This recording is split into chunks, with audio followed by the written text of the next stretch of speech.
একবার সিরাতে যাবেন, একবার পুলসিরাতের দিকে, একবার হাউজে কাউসারের দিকে পাগলের মতো দৌড়াতে থাকবেন।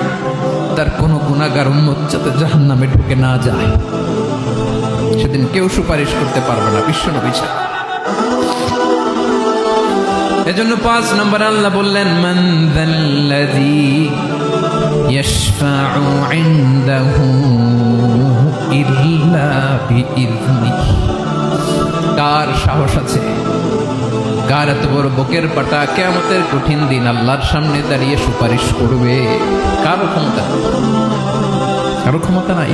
বিশ্বনবী সেদিন সেজদায় পড়ে উম্মতের জন্য কাঁদবেন, সবাই কাঁদবে, নফসি নফসি, আল্লাহ আমারে বাঁচাও, আল্লাহ আমারে বাঁচাও। বিশ্বনবী বলবেন, উম্মতি উম্মতি।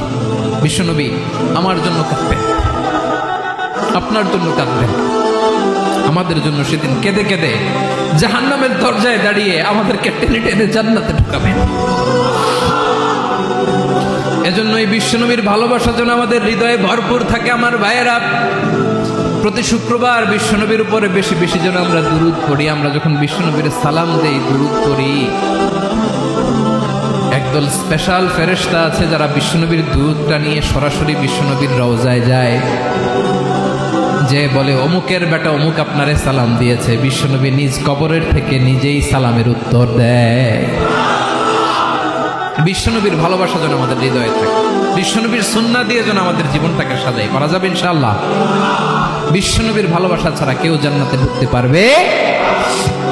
বিশ্বনবীর পক্ষে আমরা বলবো, বিশ্বনবীর পক্ষে আমরা লিখবো, বিশ্বনবীর জন্য আমরা আমাদের কলিজার রক্ত বিলিয়ে দিব, ঠিক?